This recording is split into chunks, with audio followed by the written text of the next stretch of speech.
Hamas के बंधकों की हत्या करने की धमकी के बाद तेल अवीव से तेहरान तक बैठकों का दौर चल रहा है। इस वक्त हमास ने 137 लोगों को बंधक बना रखा है।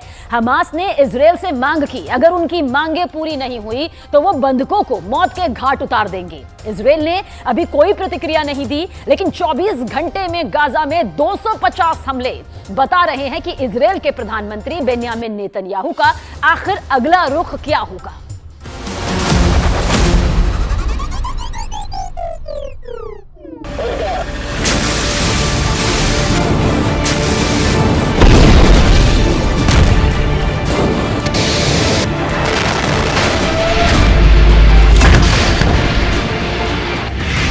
हमास की इजरायल को खुली धमकी।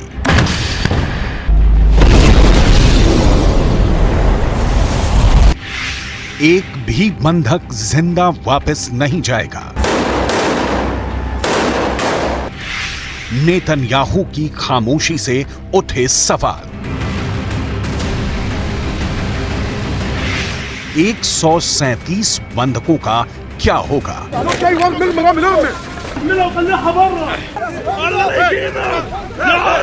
क्या इजरायल उन्हें हमास के हाथों मरने के लिए छोड़ देगा या हमास की मांगें मान लेगा?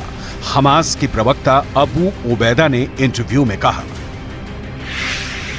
ना तो फांसीवादी दुश्मन और उसका अहंकारी नेतृत्व, ना ही उसके समर्थक बिना किसी आदान प्रदान या बातचीत व मांगों को पूरा किए बगैर अपने कैदियों को जिंदा ले जा सकते हैं, ना ही वो जाने देगा। हमारे पास हर मोहल्ले, सड़क और गली में इस बर्बर कब्जे वालों से लड़ने के अलावा कोई विकल्प नहीं है।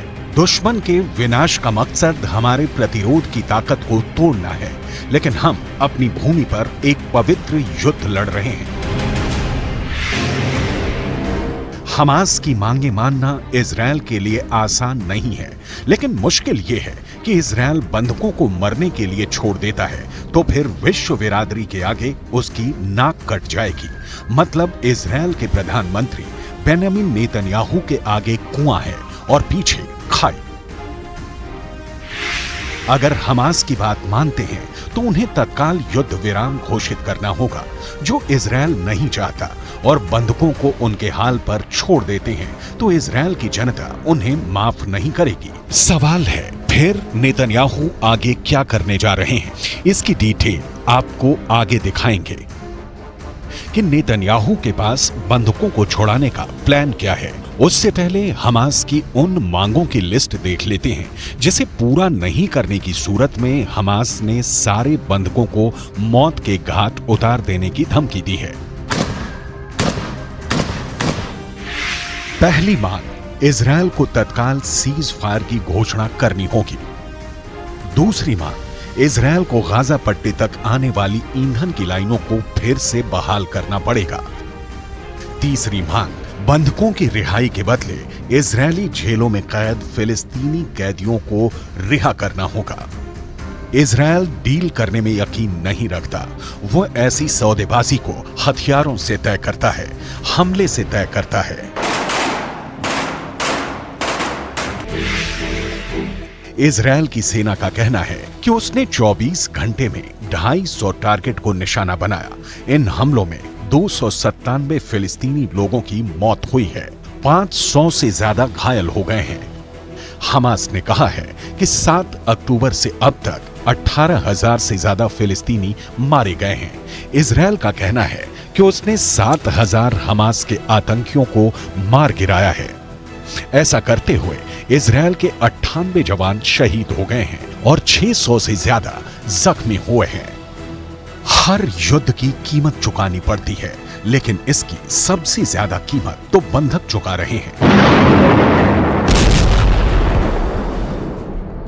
इन बंधकों को 7 अक्टूबर को हमास गाजा उठाकर ले आया और तब से अब तक इनके सिर पर हमास की बंदूकें तनी हुई हैं। हमास ने बहुत सोची समझी रणनीति के तहत इजरायल से लोगों को अगवा किया था। हमास का मकसद ही था कि इजरायली लोगों को अगवा करके रखेंगे और जब बाजी पलटने लगेगी तो इजरायल से बंधकों की जान का सौदा करेंगे।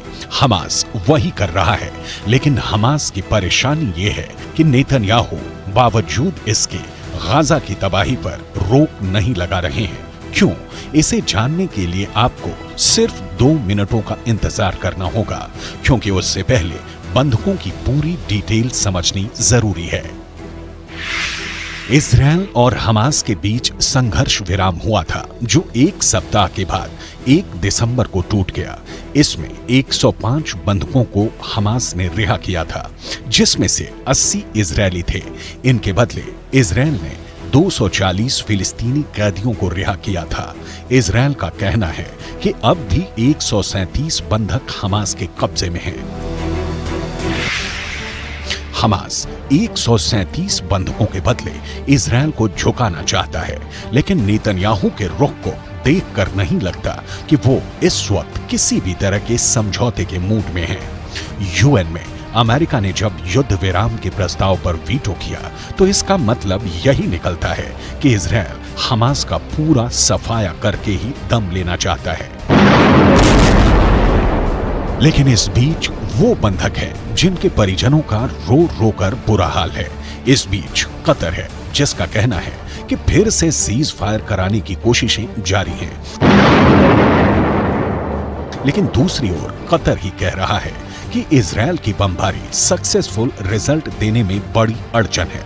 मतलब कतर भी चाहता है कि जैसे पहली बार सीज फायर के दौरान बंधकों के बदले फिलिस्तीनी कैदियों को इजरायल ने रिहा किया, उसी तरह एक बार फिर किया जाए। लेकिन नेतन्याहू सख्ती दिखा रहे हैं, क्योंकि गाजा के पूरी तरह तबाह होने में अब महीनों या साल नहीं लगने वाले। इजरायल चाहता है कि जब उसका गोला बारूद चलना बंद हो, उससे पहले हमास का सूपड़ा साफ हो जाए। लेकिन समस्याएं कई हैं।